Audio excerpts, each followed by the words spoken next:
How's it going, everyone? Evelyn Gonzalez here again, and today it'll be the final video, now for sure, about the async nature in JavaScript. So today we're gonna implement now an async and away from scratch and understand all of the inner mechanism that make that possible. So this course is taught by Will Sentence.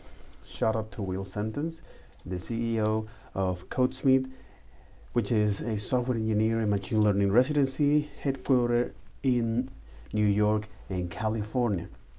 And the goal of this course is to look at the ES6 and ES7 features and how now they bring these concepts of asynchronicity as a way to make sense of what's going on, by also introducing to the language is concept like the way of how can we access to our data with it through iterators, and how can we generate data, or how can we control the data flow using generators, and how when you combine those two concepts and other concepts of the async nature in JavaScript, how now the async and await actually works.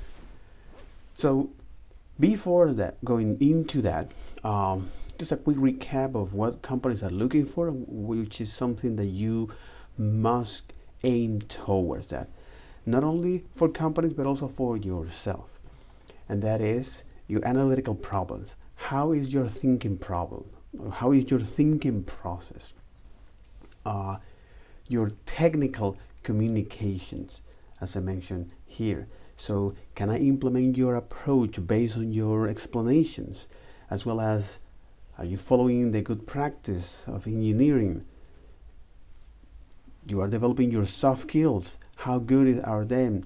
So for example, if you have patience, if you are empathic with others, and the language and computer science experience, and the domain language specific, the domain knowledge specific, in our case with JavaScript.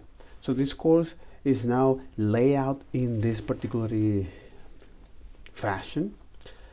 When first we went to the introductions, and I'm going to make a quick recap of all of this concept, okay, until we finally actually be able to write here on the console our async and await from scratch, and that'll be all for this video.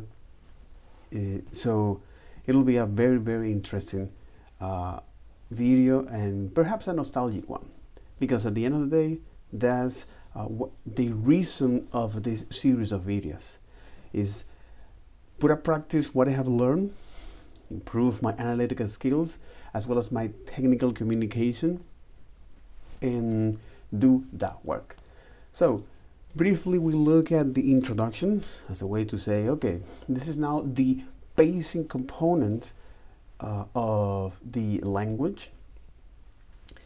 So for example, the threat of execution, the variable environment, which can be global, or per function, which is now another feature of the language, function execution context, okay? And now the call stack, which is a way of how indicate which line of the code we are currently in, which line of the code we're currently evaluating, okay? It also keep track of the function where we're currently evaluating, the call stack, as well as these nice little bonus features called closures, which allow you to now have is the persistent state of a lexical, of an outer lexical environment. And I think this is something interesting, because closures is what allow you patterns like once. So for example, run these functions only once. When you are developing a game, and when, let's say, a user win, So you want to show is the congratulation only once, right? For example. Or it also unlock other patterns like memoize. So memoize is just giving a particular input. I'm going to compute and then return that.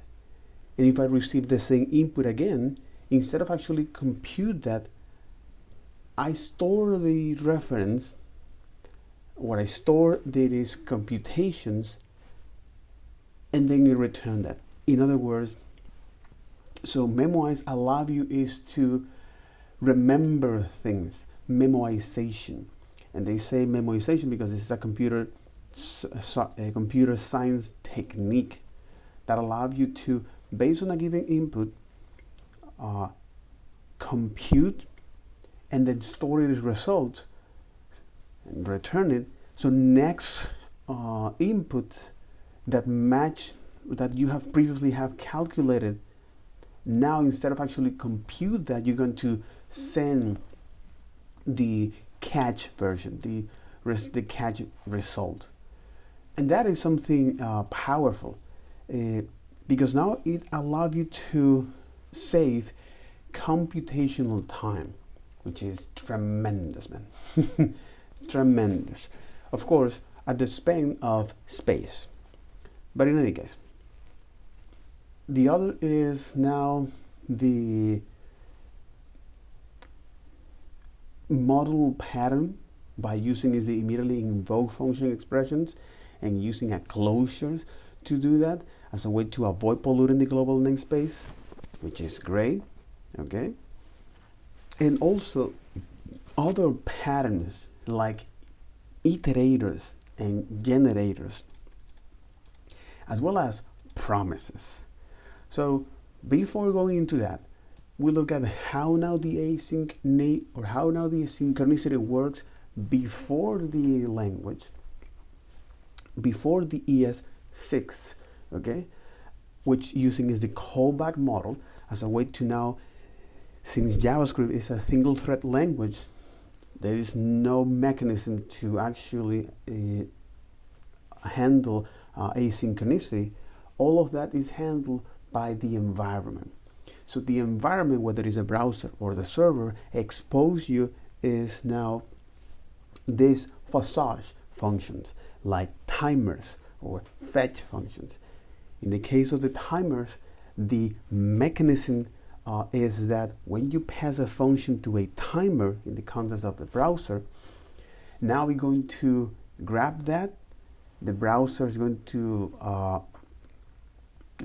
keep track of that counter when that time is out. When that time is out, put that functions into the callback queue, and then the event loop, which is the responsible to actually evaluating this async task, for example, like the callback, is now asking, hey, is the call stack is empty? If it is, now let me evaluate whatever I got in the callback queue and pass that to the call stack. So now in the JavaScript world, it can understand what's going on and it can evaluate that function. So once you understand this process, it's actually quite trivial and easy to reason about it.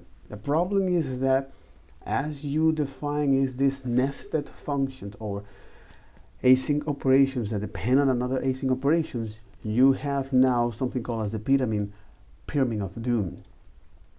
So the ECMAScript designers, well, decide to have a go attitude and finally say, well, instead of having this nested structure, which is not readable, that's going to use the promise.then as a way to say, this is now how we're going to handle all of these async operations with promise at one level. Okay. So by now using is timers. In this case, yep. So by now using is the promise here, for example, promise 1. So by now using this object, using the new keyword promise, and this new keyword is part of the object-oriented programming. But this is telling you, hey, the idea here is you're gonna build a new object, and we're gonna automate is the object creation as well as the linking process, the proto linking process. So by doing that, okay, well, we're going to pass this now here a resolve, which is one of the things that this promise need. Resolve, reject, okay, because now this object here, the promise object, is now, it represents the eventual completion of an async task, and it have the shape of the value, the state, initially pending, and when it is fulfilled, then you're going to now attach some methods to that. So now in the context here, to say, hey, this is fulfilled, this promise, this computation is now done, we use the resolve as a way to indicate to this object promise, hey, it is done. And by doing that, we say, hey, promise 2 seconds, okay? So, because at the end of the day, we want is to now wrap this in a timer, just to simulate an async task, we use a timer functions. In this case is the set timeout, and we're saying, hey, because now you are accepting is a callback, okay, I want you to, when this 2 seconds, 2000 milliseconds has passed, all right, now this is the function that I want you to trigger. This is not adding to the callback queue. In fact, this is added to the Microtask queue. Why is that?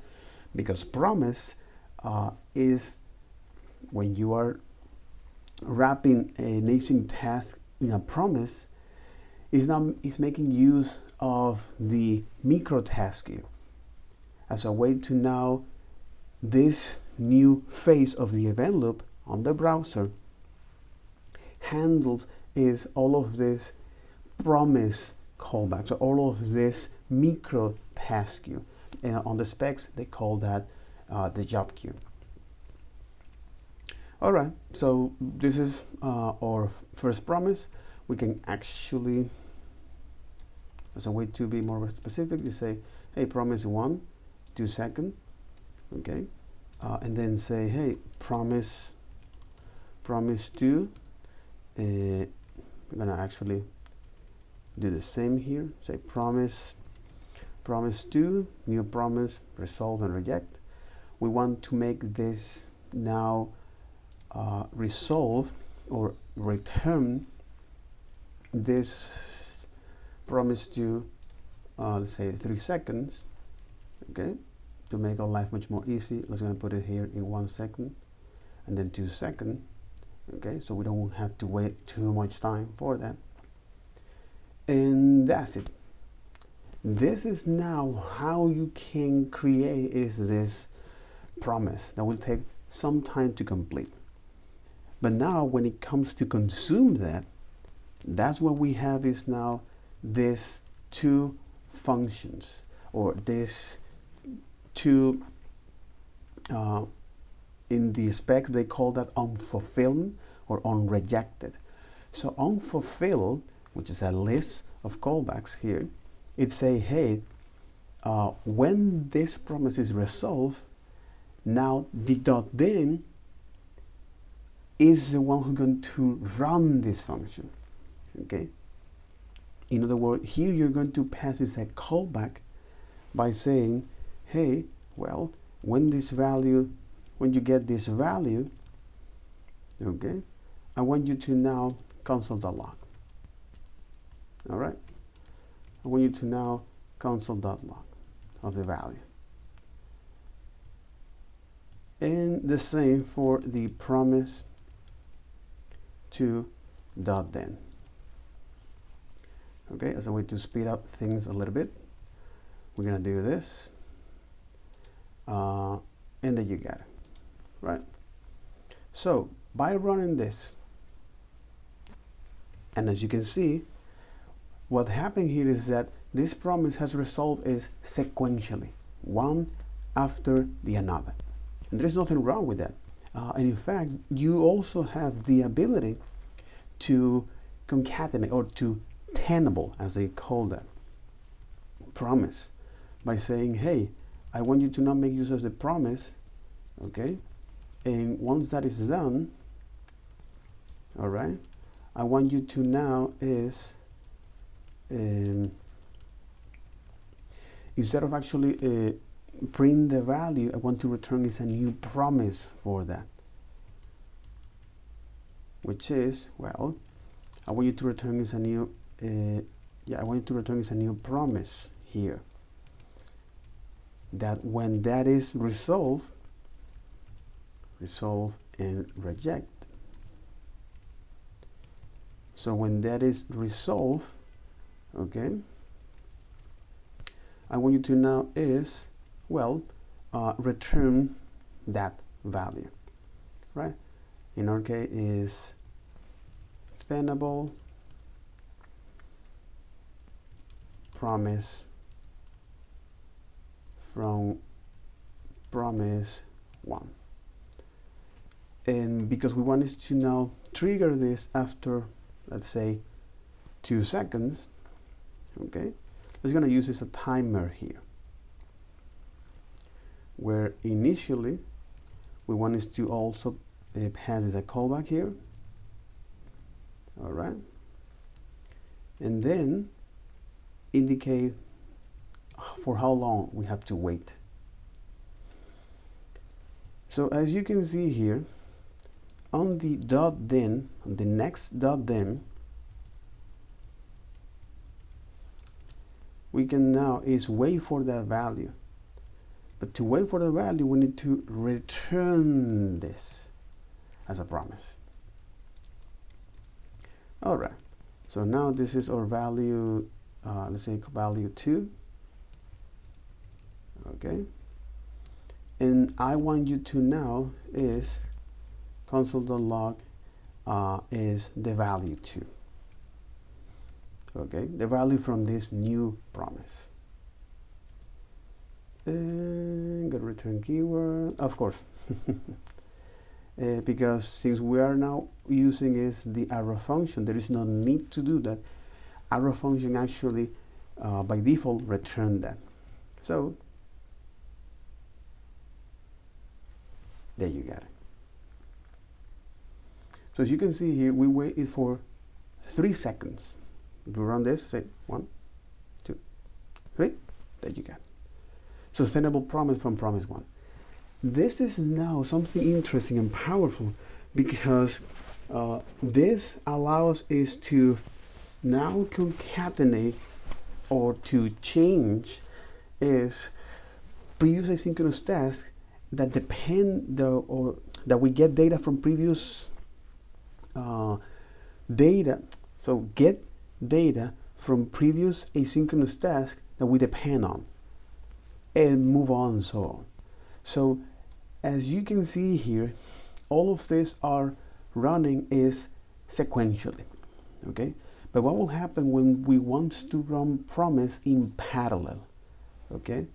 So for that, we use is the promise all to handle all of that, where now with promise all, it say, hey, here we're going to pass in an iterable, which is something that we're going to talk about that later. We want to pass is an iterator, okay, that it'll be made of promise. Promise 1, promise 2. So what it's going to do this is to resolve, it's going to wait for all fulfillment of the first rejected. This might be something that you want, but now enter here something interesting, which is, all right, how can we now handle is which one of those promises fail. All right, and not only that, it's like what to do when one of those promises fails to roll back. For example, if you're sending money to your mom and you have to pass through several banks, and if one of them, for example, got a power outage, what you're gonna do? You want to somehow is roll back that operation, that transaction. And that's when you have, for example, promises that are all settled as a way to solve that particular issue. Or now entering here in the realm of message queue, like RabbitMQ, RabbitMQ here, or Kafka, you know, as a way to say, hey, this broker, this message broker, is not going to be responsible to actually see if that transaction is fulfilled, right? So if by going through all of these banks as a way to transfer money from your bank account to your mom's account, all right, we need to actually guarantee that it went well. Okay, so, but in this case, we are handling is this concurrent promises. And then, if all of them were successful, all right. Here now, let me, in fact, do this. It's like, hey, this is the value. Here we got it. We got is the values from that, and let me console log that values. So here is going to show you the first, or it wait for all of the promise, or it wait for all the promise fulfillment, or the first rejection, or the first rejected. And then it's not defined exactly because it's like this. All right. And as you can see, we got is this array of all of this. So that's great. That's good. The way how now this work, okay, especially with the .then, is that on fulfill, I want you to run this particular callback, but on rejection, which is using is a .catch, okay, which is using the .catch. So on rejection, particularly is here, you can also do that. So on rejection, for example, here let's going to say, hey, we are actually is instead of actually resolve that, we want to reject this. Okay. So now a way to handle this case is by saying, all right, so give me now what went wrong, using is the catch here. So console the log here and the error. So this is the way of how you can now catch errors here, or by saying, hey, promise, when this, hey, promise object, promise one, when this is resolved or rejected, I want you to do this for me. And okay, because we need is to throw a new error here by saying is reject. We say is new error here for that.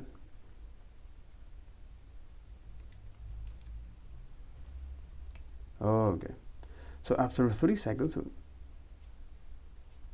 it will throw this error, right? Tenable promise from promise one.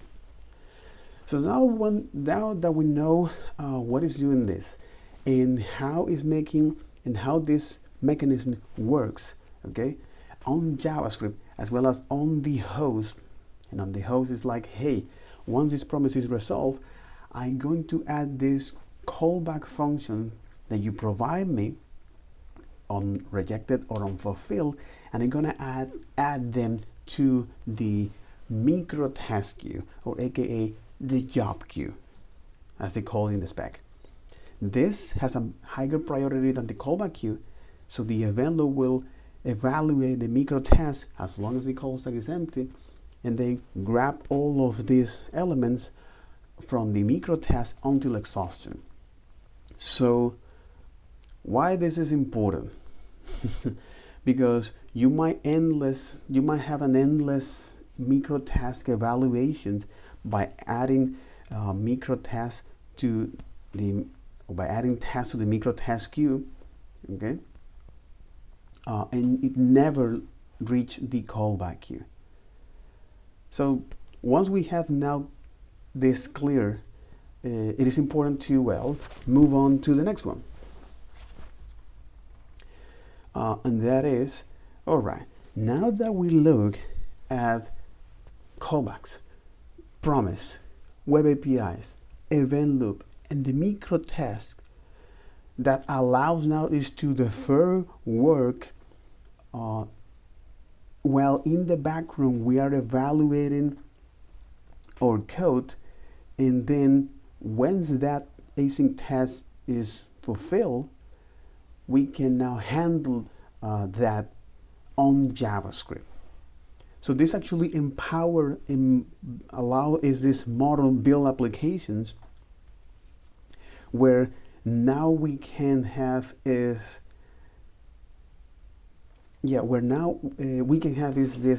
particular model, okay, of how we can write now modern JavaScript web applications that allow is this asynchronicity in JavaScript. That's great. That's interesting because the ES6 now provide us with different features in the language as a way to now, instead of actually having to use all of this .then, all right, wouldn't be better to, anytime we write an async operations, we run them into one line. We say, hey, I'll wait for this, okay, and on the next line we get the data that we need to. So before going to that, we'll look at what Iterators does.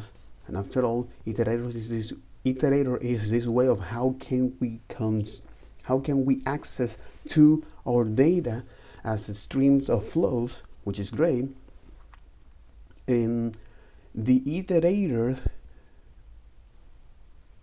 give us is a way to not only access to the data, which is a task in itself, but actually the coupling is the way how we access to our data and what we're gonna do to our data. The coupling is how we access to the data from what we do with our data.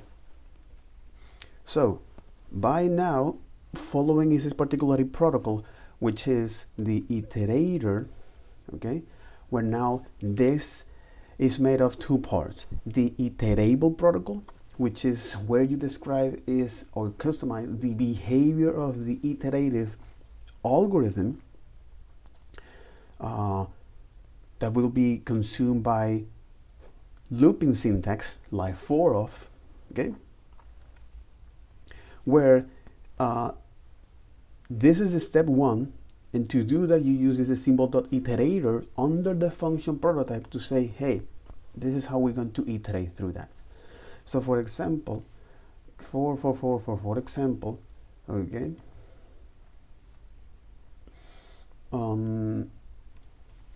let me in fact actually create that exactly. So for example, this, right? So for example, this, declare a function unique queue which takes in an array as an argument and return an instance of a unique queue object when invoked with the new keyword. Let's gonna do this.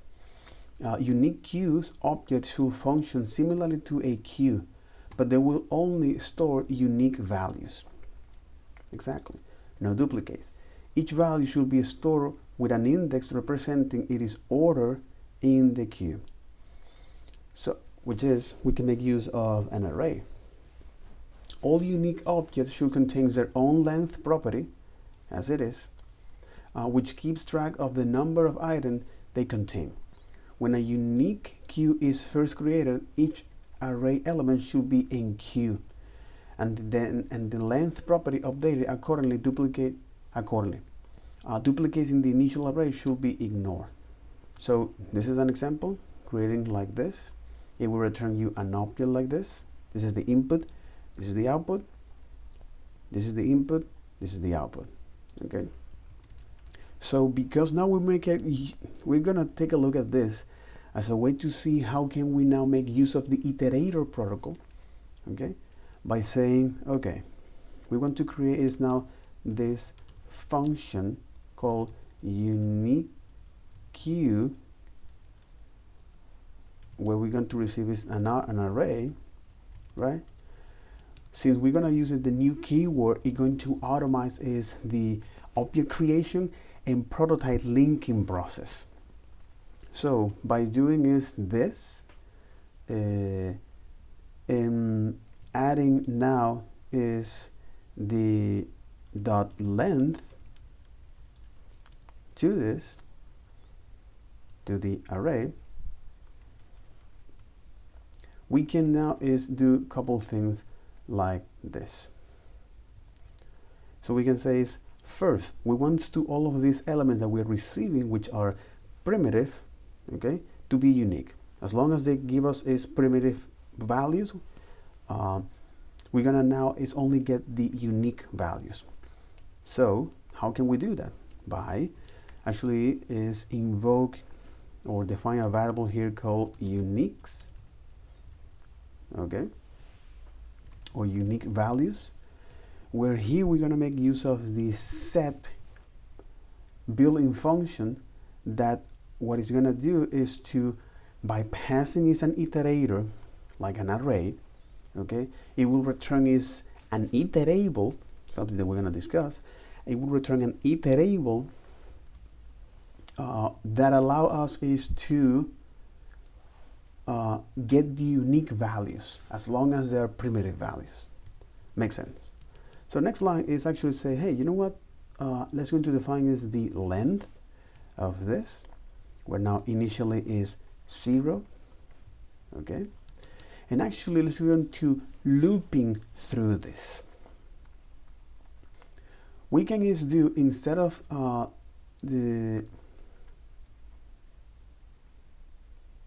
we can just do something like this. We can just say, hey,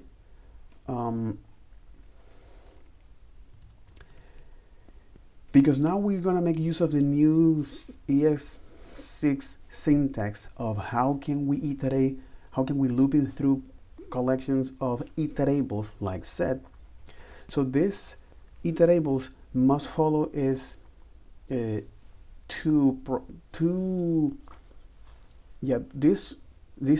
this set or any iterable must follow these two properties.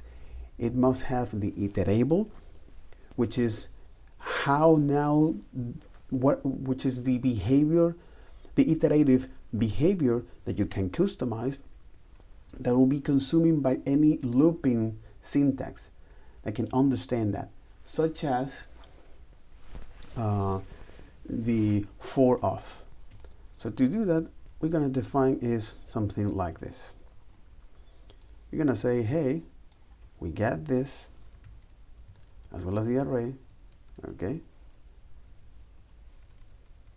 and right below we're going to define is the unique queue dot prototype as a way to define is the functionality here, and then say, hey, let's going to make this iterable, okay, which indicates that anytime someone wants to iterate through us, we would like you to now run this, execute this behavior.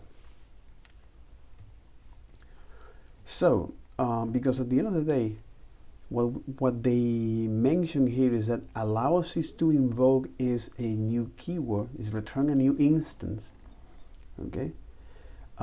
This might not be a good candidate for this use case. So we can just define is our logic here,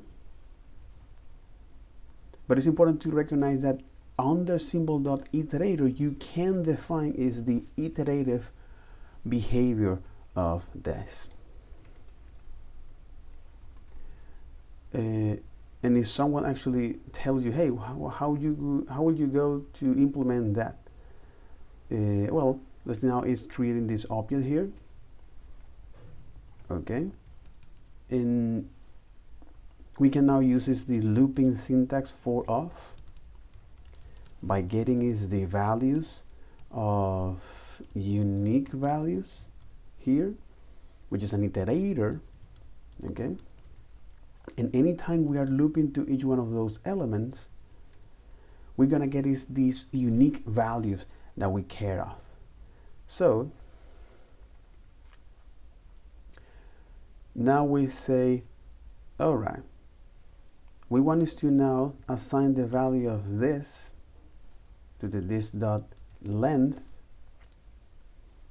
initially, okay, and then we want us to so this is to indicate, hey, this is the key of this new object that we are creating, and this is the value. And let now update is the length of this. No, come on, man.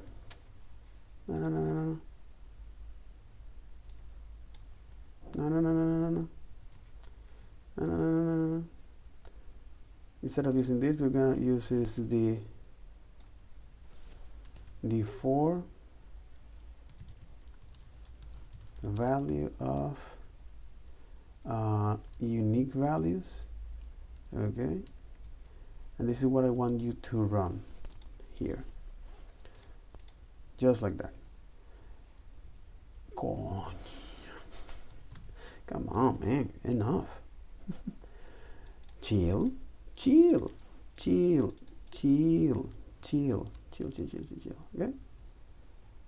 chill. The looping using const value of the iterable.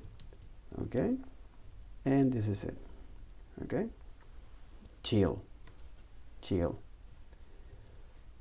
So after that, okay, we want now is to create this new object here. Let's say const q, okay, or unique q, or say q, by actually invoking is the unique q, and we're gonna pass this now those values, for example, right? So if we pass this iterable, okay,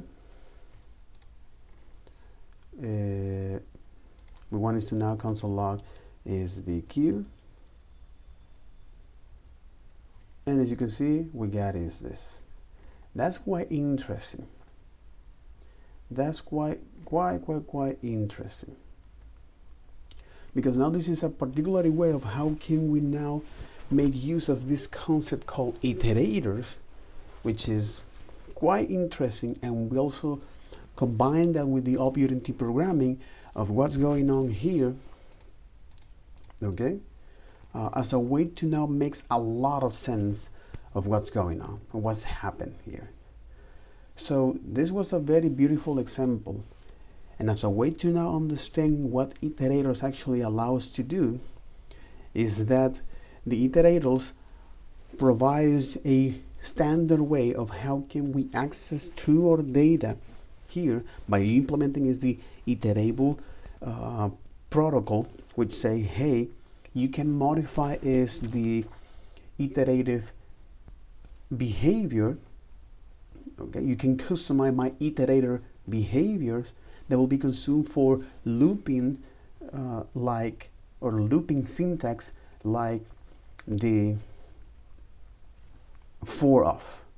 Okay, and even though we can also create our own iterables as a way to make sense of how this actually is working and how this is keep tracking of where we are currently at the code, okay, by saying, hey, let's going to create now iterator,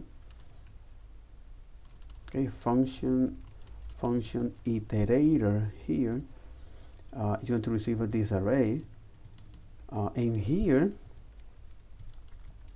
we're going to describe what we're going to do and how we're going to keep track is the inner state. So by saying is this, first we need to define is an index. By saying is, hey, this is an index that we want to keep track. And then since we're receiving is the array, we can say is that, hey, let's go to now iterate through these elements. For each element that we iterate here, let's go to assume that this array is numbers or a string, okay, which is the element. We want is to now do something here, because now the iterator, so for example, when we define is when we define is now the, for example, this dot array, okay, as an array, for example this, and then inside of this new function that we're creating, we're going to define is the iterator behavior, which is, okay, on the iterator dot prototype, anytime someone, any looping syntax that can recognize is iterables, for example, like for of, I want you to tell them, hey, this is an iterator, okay, it follows this particular protocol, and the protocol with the iterators is now it must return this shape, okay. So you got this two part of the iterative protocol, or the iterator protocol. The first, the iterable, when you define or customize is the iterative behavior that will be consumed by looping syntax like for of, okay, which is when we're going to define is the iterator, the iterable behavior here. This is what we're doing, and we want is to now is produce elements in a standard way that all of this looping syntax can understand, and that is, well, following is the iterator protocol, which now is an object that returns the next, followed by the value and done as an object. And that's exactly what we're going to do here. So by defining here as it comes index as 0, we have to define this as let, okay, and here we're going to say, okay, I want now to define is a function here called next, because of the value of this is something that changed inside of the function execution context. We would prefer to go with the arrow function syntax as a way to say, hey, now the function execution, now the value of this when you run this arrow function is lexical. It's meaning that it creates a closure around this, which is it allows you to access to the prototype. It allows you to access to the outer lexical scope from this from the inner scope. So because this is a function that we want is to return is a new object, okay,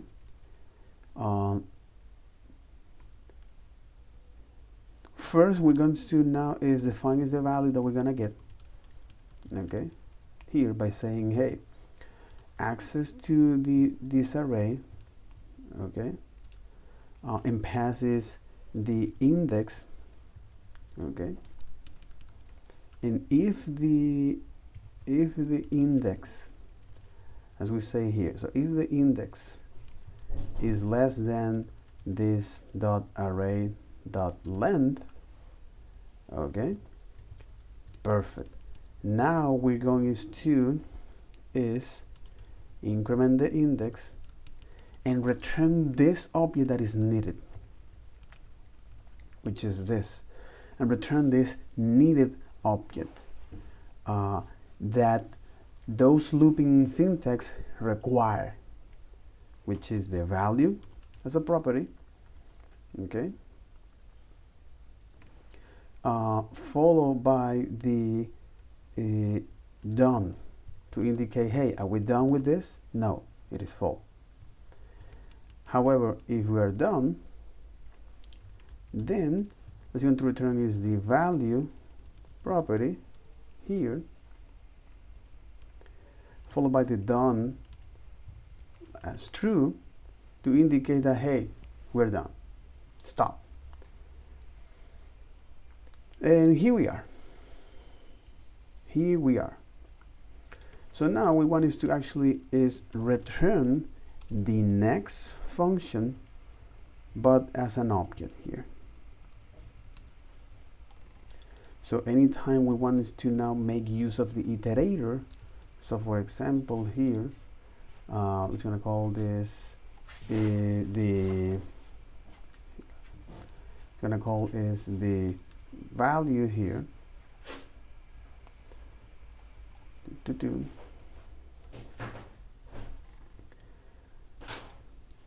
When we define here our iterator, like the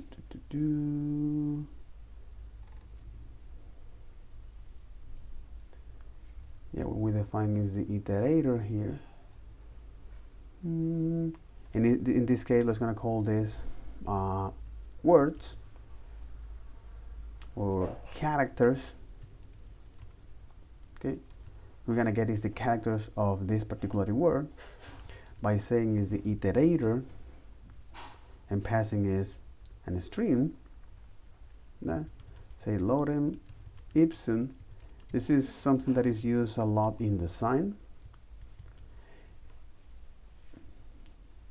So we define our characters, and if we want to iterate through all of that using is the for of syntax, we can now make use of the characters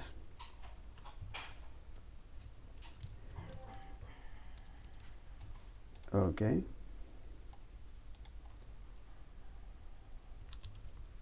console log here, and then bringing all of those values. Characters,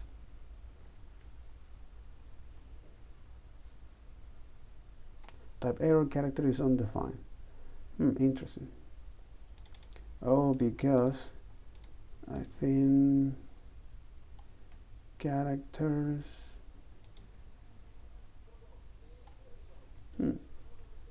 Okay, character is undefined.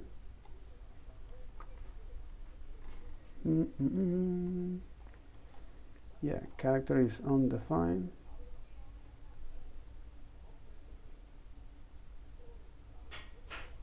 Of character, but say, hey, character is undefined.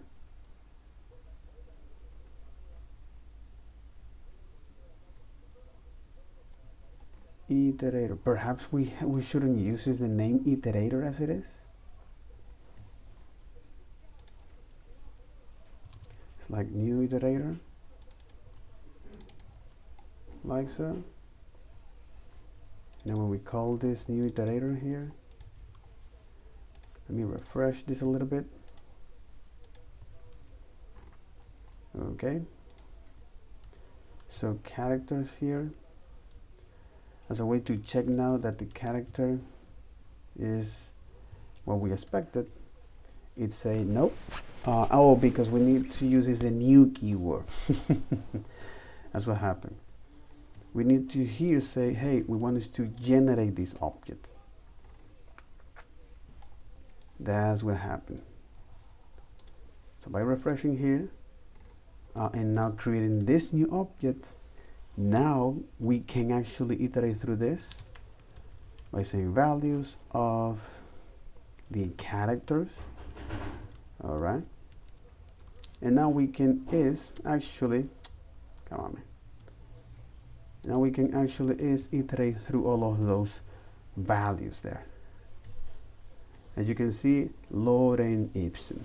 This is quite interesting, as we can define here, because now we're giving is the iterative algorithm. We define the iterative behavior by indicating is this, the iterative behavior, as well as what will be the output that it needs to return. Like following is the prototype, okay? Following is the prototype. Well, following is the iterator protocol that require you to actually return is this next property or this next function that contain is a object with the value and done as it is. And that's great, because even though that we pass through all of this stuff, it's important as a way to now see how much careful programming we have to need, especially when we are to generating this sequence of data. And now we are thinking that in terms of how can we access to sequence of data, how can we generate that sequence of data. And because doing that, maintaining its internal state require this careful programming, now the language offer is a function, this magic function that allows us to actually say, hey, you know what? We will now have control over the flow of our data. So now we can is, anytime you need to define an iterative algorithm, you can use this a functions whose execution is not continuous. And that is the generator, which is a special type of iterator, okay? That this will allow us is to, using the yield keyword, first evaluates getting into, first generate is the generator objects, that it contains all the necessary function that anytime we run into the next, we get into the function execution of this generator function.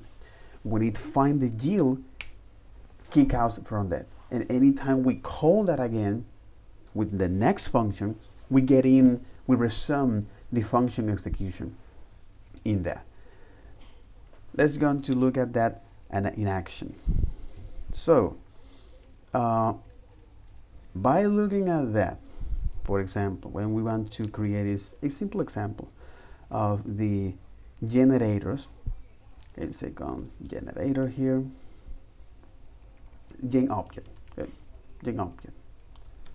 So this is how we can define is our generators. Okay, it can be generator declaration, generator expression in this case, by when you assign that to a variable. And here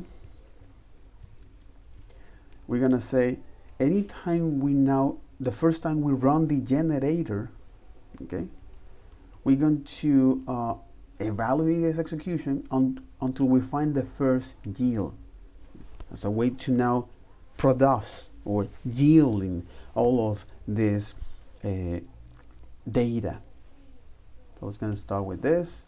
The next time we call this, we resume the execution of this function, and then we yield the 6, so we kick out from that function, and the 7 until we finally is evaluate that, and this is not going to return is the 8.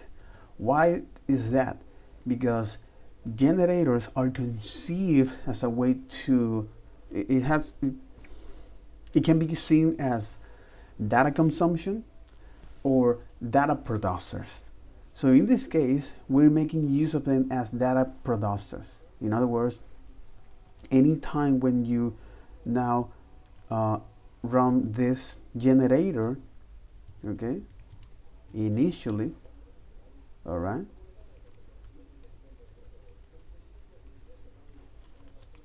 anytime you have this, you need to first initially run as a way to initialize these generators that will return you is a generator object that implements the iterator protocol, which means that it exposes you is the next function as well as other property like throw and error. What is relevant here is the next function here. So we can now evaluate that. So we can get into the function execution, and when we find is the yield expression, get out of this and return us this object that actually follow is this iterator protocol. So that's great, because now here when we now run this function again, of course we need to first define this as a function, because anytime we're doing here we are creating is a new instance of this function generator. So of course you're going to stick to 5. So we can say is, hey, first generator, okay, so gen object here, and then when we call this first generator, we say, hey, I want you to run the next function and then give me is the next value, produce yield the next value, the next one, until that is done. As you can see, it actually, the last value is given to you as well. And if you continue to call that, it's not going to give you any of that. So that's something interesting, because now we have is control, and for the first time we can now have access to resume the function execution context and then get out of that. When we run the next function, get into that, evaluate or yield any expression or any data, and kicks out of that. So this inward and outward process is what allows us is to now, using the generator function, allows us to, when you combine that with promises, which is now the way of how can we make our async operations. When we run the await keyword, on the next line we get that value from that. Let's get into that. Let's get into this. So all what we want is to say, hey, we want this to have a function, okay, that when we write that, for example, when we write is our data, when we fetch our data, on the next line we want to get that data available, okay? So this function that in our case we're gonna call then is a function generator here, create flow, we're gonna call that. This generator, initially we want is to actually, when we get in here, is to evaluate that async statement or that any async operation. In our case, it's like fetch. I would like to use is the API for that, a public API, which is no, what is this? What is it? Front-end masters. Is this?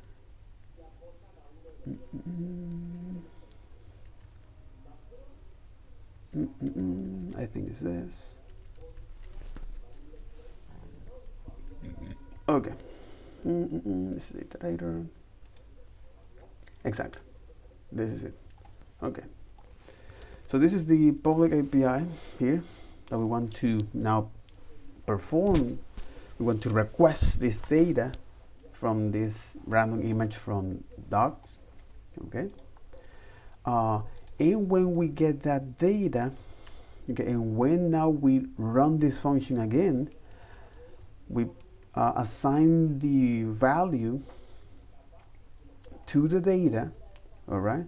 So first what we're doing is, hey, I want you to, when you get into this generator function here, these functions, is that evaluate this statement, and because fetch is return you a promise with the resolve as response object. Okay. All right. Now yield us, kick us out of this, and when that data is now present, I want you to now in the next statement here make that available like this. So the next time we get in this function, we're going to inject, thanks to the yield word, to the yield keyword, we're going to inject is the data to the data, so we can now have access to our data in this function. How can we do that? Well, by defining is now this, I actually say return next element. Okay, that'll be is our flow. We're gonna create the generator function. Okay, we also want is to now when we get that data, which is the future data, okay, when we run is the return next element dot next, we get that data, okay, and then when that data is, so when we resolve that, so when that promise is resolved, we're gonna now attach here is a callback that will be run the next function. That will be run is the next here, as it is. So we can say is, well, it's going to define is this particular function here as a way to say, well, this is the future data, this is the dot then. What's going to define here is that do while data, do when data receive, okay, receive. When you do that, we already get the data, okay, and now we're gonna call this the return next element here dot next, and we're gonna pass the data. So by now passing this callback function here, where when you use this the dot then here, you can also pass this another callback as a way to say, hey, this is what you want to do when the promise is resolved or when the promise is rejected. Okay, we're gonna pass down that data, and when we now run this, okay, future data.then is not a function, of course, because it's returning is a generator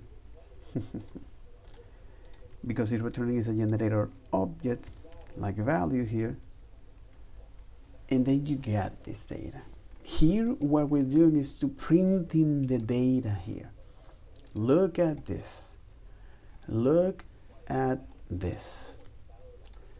So we are now recreate from scratch is an async and await using our this generator function. So here the await keyword actually behaves somewhat similar to the yield, which is a special keyword here,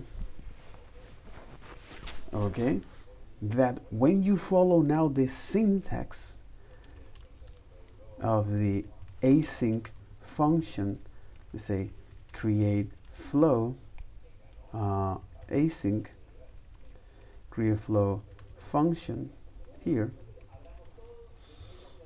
So when we do this, the await keyword, it'll wait for that promise or that async task to fulfill. Okay. So we will take a look at the await keyword, await, like this. Exactly. So this await keyword is used to wait for a promise and get its fulfilled value. So it will resolve, it will wait and get its fulfillment value. So this will await, or this will is wait for a promise and get its fulfillment value. You can use this at top level, but here, when you're doing that, you say, hey, now let me actually grab this for that, okay? And then, once you get the data, so kick out from this, exactly, kick out from this function, all right? So we get out of this function execution context. And when that data is available, which means that on the fetch promise here, so when now the browser is actually replied us with the data, okay, and now the await keyword will say, hey, we get this data, it is time for us to evaluate whatever is on the microtask queue. The event loop will now pass that microtask as long as the call stack is empty, pass that to the call stack evaluate, and it return control to this function here. It return control to this function. So we can now have the data as it is. That's pretty fucked up.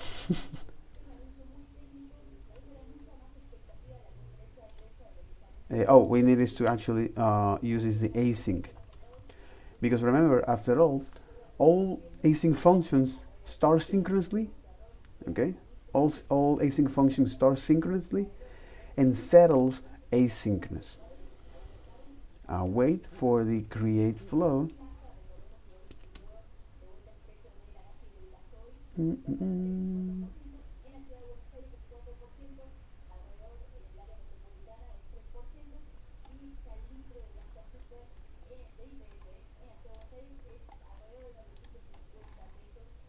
Oh, of course, because we're calling it the wrong function. Exactly, is this one. Or because no, we want it to actually run as this. And now we get this. You know, all of async functions start synchronously and they are settled asynchronously. Another interesting thing is that when you return, for example, an async function, it wraps into a promise. Okay?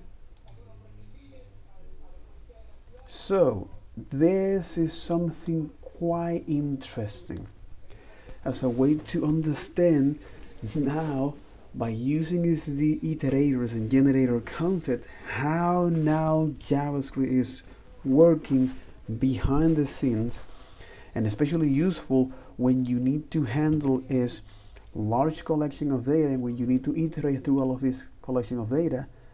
So you don't care about is how to access the data. You understand that. But you now look at this and then you do something about it. You do something about with the data. I think this is very interesting. Totally, man. Very interesting. Holy moly, bro. Holy moly, bro. So now we were able to describe how the async nature works by looking at the callbacks. All right. How the async nature works by looking at the callback. How the callbacks is actually, in fact, let me actually write this down. In fact, let me actually write this down. Okay.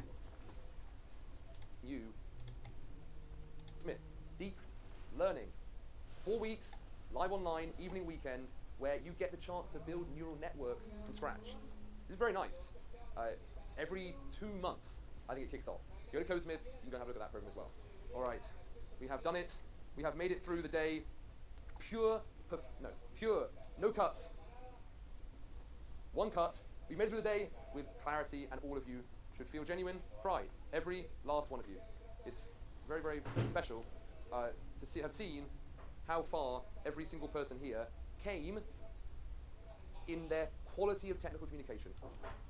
That's what's most special for me. In the end, what makes a great senior developer, which many of you are, and some of you are aspiring to, is the ability to take any feature and empower one's team to build it out with you. And that is based on the quality of technical communication. And there were multiple people in the room today who talked through their code with a level of clarity that was genuinely impressive. And it's a mindset.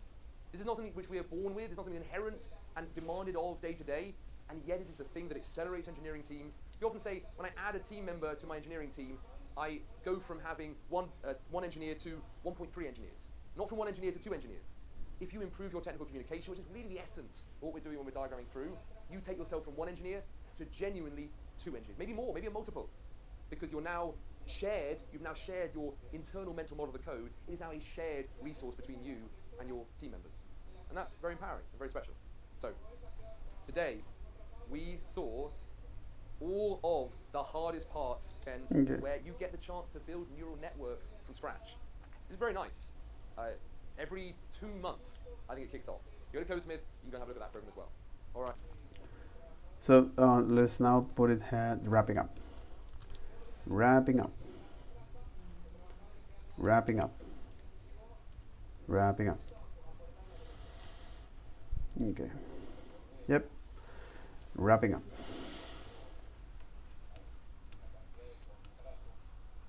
Right. And let's take a moment here as a way to look at what we have learned so far.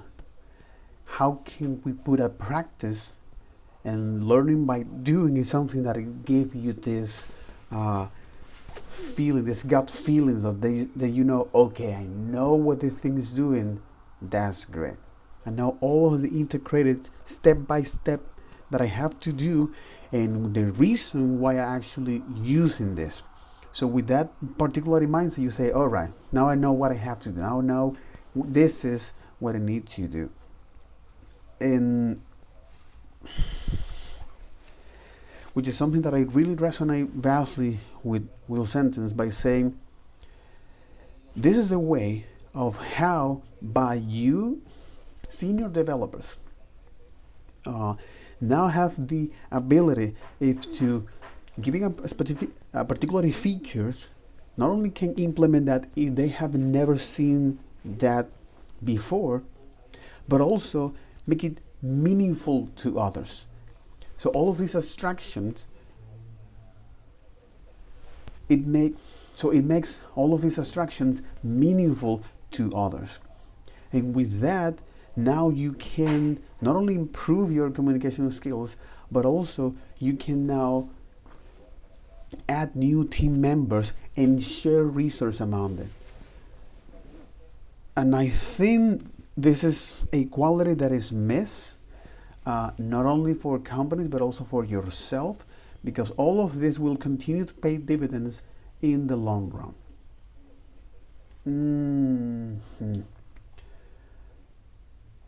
And this is, and again, that's one of the reasons, even though that I have seen a couple developers that they are earn money doing this, by improving their communicational skills and that kind of thing, which is something doable. But when they need to have clarity when it comes to explain this kind of concept, it's like something that is hard for them, truly hard for them. And again, especially in this environment where technical communications, or when these soft skills are important as a way to know, hey, where do we need to go, what will be the path, where we're doing the things that we're doing, all of these abstractions, how can we make meaningful to others? And that's one of the I think that's the role of senior developers or any senior citizen, right? Is that based on all of this experience and all of these abstractions that we are living now, how can we make it meaningful to others? I think this is the role of a lot of shamans in ancestral tribes. As you can look at this, we can think of this development engineering environments like that. And yeah, let's take a look at what Will Sentence have to say here. We have done it. We have made it through the day. Pure, no cuts. Okay, so we have done it. Or well, I have done it. We have done it. We have done it. We have done it. After start date. Wow, that was quite intense, man. That was quite intense, Jesus. That was quite intense, man. Yeah, baby, we have done it. Oh, man, that was quite intense. Oh, my God. One cut. We made it through the day with clarity, and all of you should feel genuine pride. Every last one of you. It's very, very special to have seen how far every single person here. We have done it. It's very special how far we have seen came in their quality of technical communication. It's very special how far we have seen in came. Yeah, we have done it. It is very special how far we have seen people came in their. That's what's mean how far every single person here came in their quality of technical communication. Came in their quality of technical communication. Because that quality is different among them. That's what's most special for me. In the end, what makes a great senior developer, which many of you are,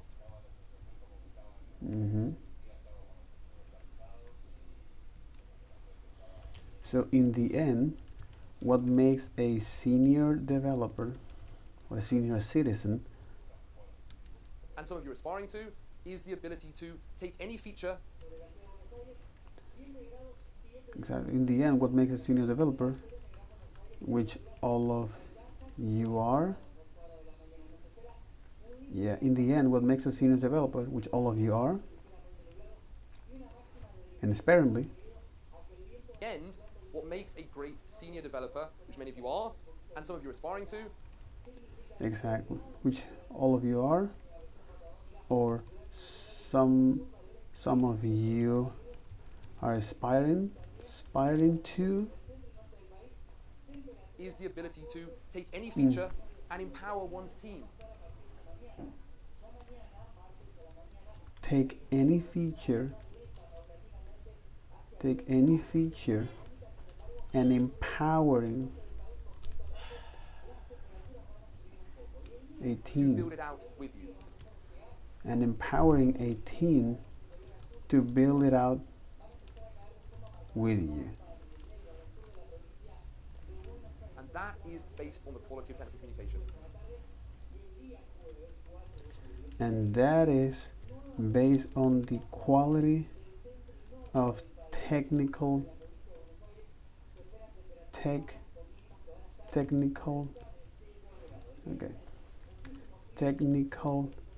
communication. Because you're providing meaning to others. And you provide meaning to others because you understand this hard part. It's because, and that's something interesting that a lot of that people from this from journalism or marketing, sales, they recognize that the importance of expressing yourself, of making abstract concept meaningful to others, and how the communication is key, and it's not only specific for faculty, it's as humans. So in this context, yes, this actually makes a ton of sense, especially when you want to look at what you have to do, or as a senior developers, that you're not only able to take a specific feature, or exactly, you're not only able to take a feature and implement that, but you can empowering teams to build out with you. And I think this is this is a combination between the technical skills as well as the social aspect of this. And there were multiple people in the room today who talked through their code with a level of clarity that was genuinely impressive. And it's a mindset. This is not something which we are born with. It's not something inherent and demanded of day to day. And yet it is a thing that accelerates engineering teams. And it's a mindset. This is not something which we are born with. It's not something inherent and demanded of day to day.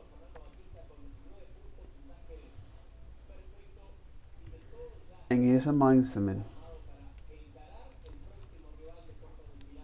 And it is a mindset.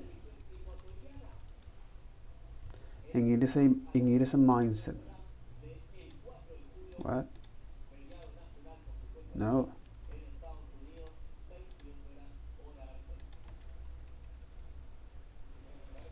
It is a mindset. Why? Oh my God, for real? It is a mindset. So it is a mindset. And this mindset is because there's some, yeah, he didn't want to take down that they don't want to take down, he doesn't want to take down that path, and I recognize why he didn't want to go with. But this is something important, because those things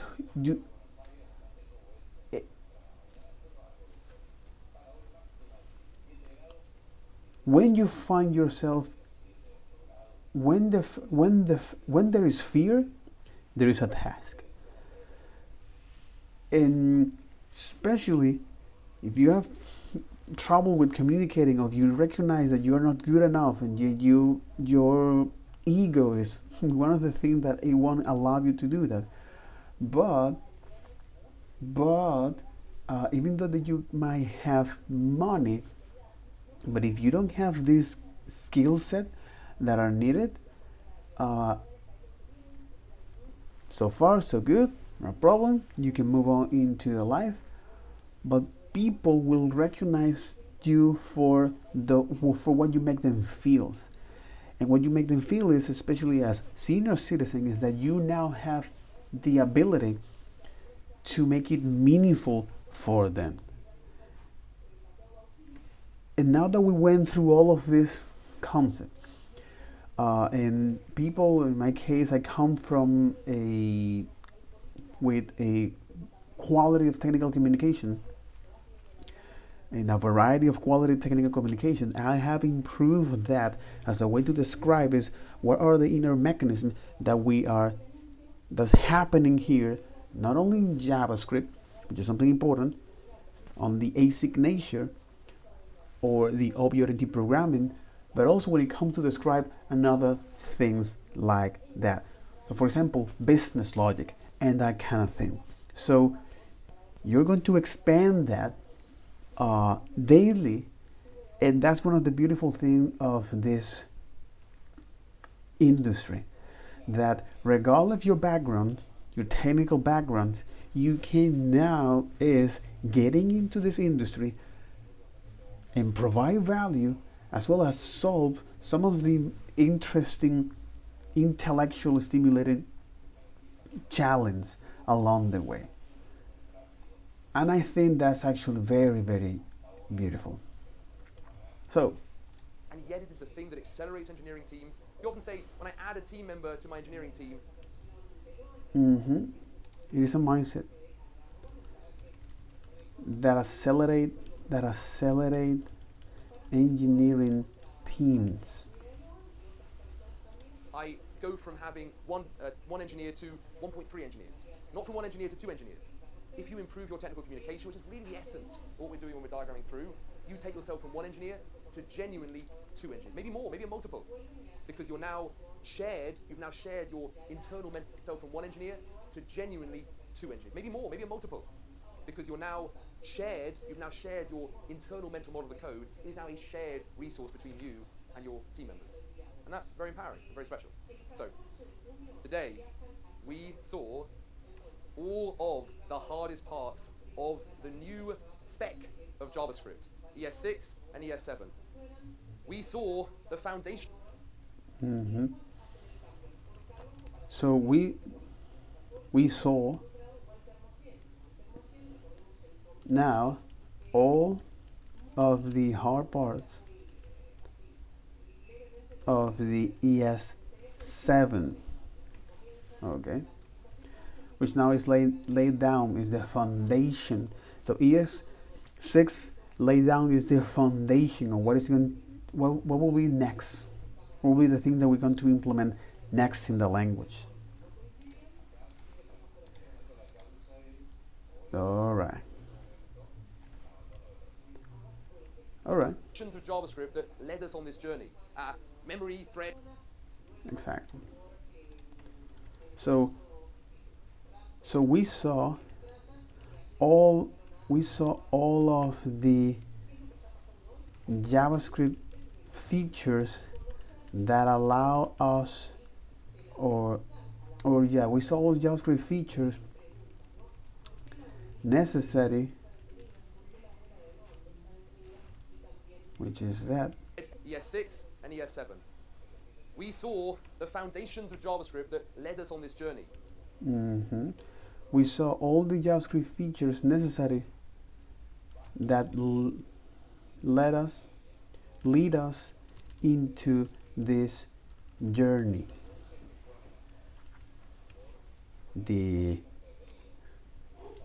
global execution context, or the global execution context, a thread. It's going to start from the beginning. It's like the thread of execution. Exactly, the thread of execution, the global execution context, the function execution context, the lexical environment, whether it's global, function, or model, okay, environment, okay, the call stack, closures, memory, thread, execution context, call stack. We saw that get augmented by a whole new set of pieces of that architecture, the web browser features.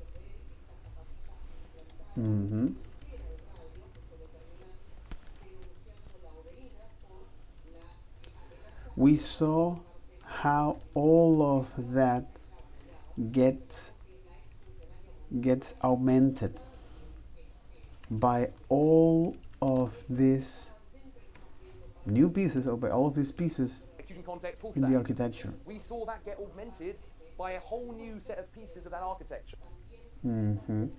We saw how all that get augmented by all of this set of features in our architecture. By all of this set of features in our architecture. The web browser features, the callback queue, the event loop. So the callback feature, or the callback queue, the event loop. We then buy a whole new set of pieces of that architecture. The web browser features, the callback queue, the event. Which is in this case the web browser features, for example, timers or fetch, okay, the callback queue, the event loop. We then discovered there's a new built-in asynchronicity feature of JavaScript, our promise object.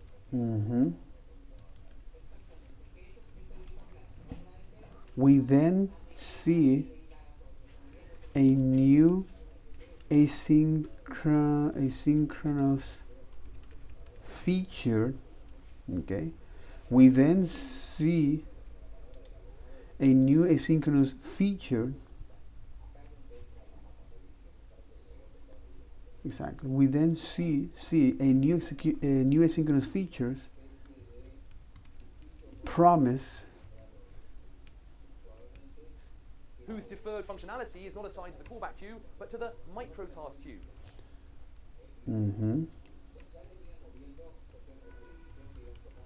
Whose deferred functionality, okay, promise, whose deferred functionality is not using the callback queue, but the Microtask queue. Two additional pieces of our model. We then added this whole new way of thinking about how collections of data. We also look at two set of pieces on how can we access to our data, okay, through iterators. Exactly, through iterators. Can be accessed and then have functionality applied to them, known as iterators, that rethink collections of data as, instead of being static things we go and get elements from, instead these beautiful flows of data that when I run a function, switch the tap on, I get the next element, switch it again. So we can also look at two set of pieces on how can we access to our data through iterators.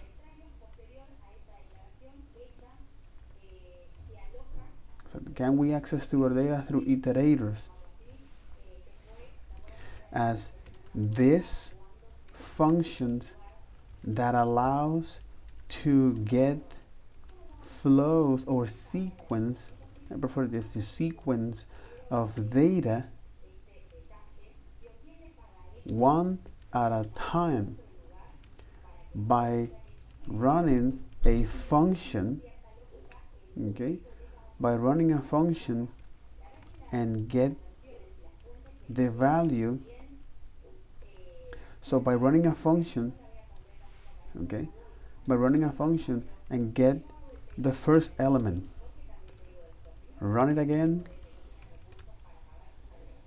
and get the second element, run it again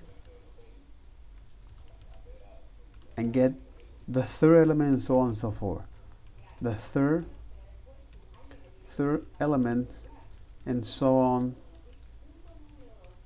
and so forth. Get the next, like a stream of data that I can access and bring. I think it's very beautiful.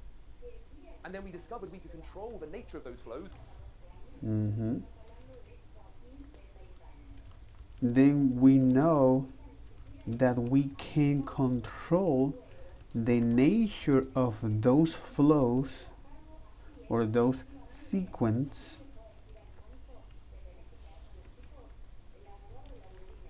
through generators. What element we got each time ourselves manually, not rely on a. So then we know how we can control the nature of the sequence through generators manually. Sort of pre-structured set of data, but instead dynamically create those sets of data, dynamically determine what the next element would be by defining it in a function and setting our yield keywords to return out those elements as we wait. And then we realized what that was doing was allowing us to exit and re-enter. Or dynamically, by passing data to these functions, and what it's doing is to passing and entering. Execution context. Turn out those elements as we went. And then we realized what that was doing was allowing us to exit and re-enter an execution context. So what it's doing is allowing us to enter and exit. And what it's doing is allowing us to enter and exit in an execution context. God. In other words, begin the calling of a function, leave it, and come back. And that.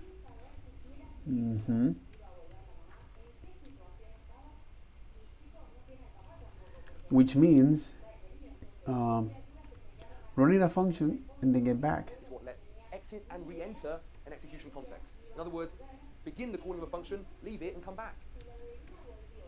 And doing was allowing us to exit and re-enter an execution context. In other words, begin the calling of a function, leave it, and come back. And that. Exactly, which means begin the context execution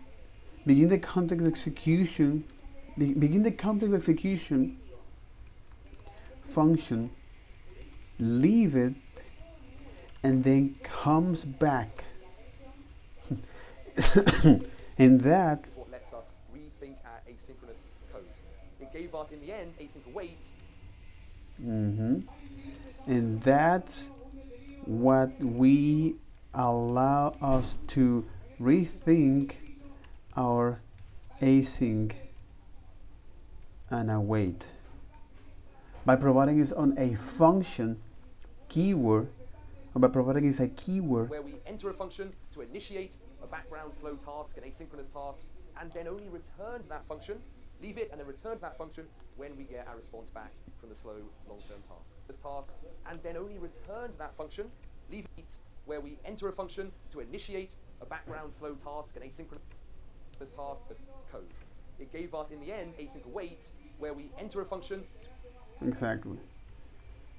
And that's when we rethink our async and await. It gave us the way. That is what lets us rethink our asynchronous code.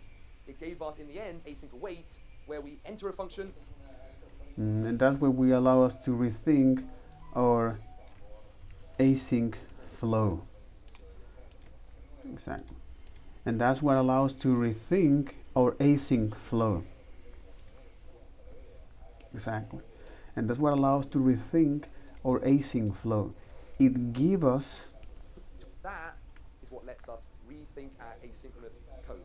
It gave us, in the end, async await. It gave us in the end an async await keyword that where we enter a function to initiate a background slow task. Okay. So it gave us in the end an async await when we get in to the function of the execution context. Rethink our asynchronous code. It gave us, in the end, async await, where we enter a function. Where we enter into a function. Exactly. So it gave us in the end the async and await where we enter into a function where we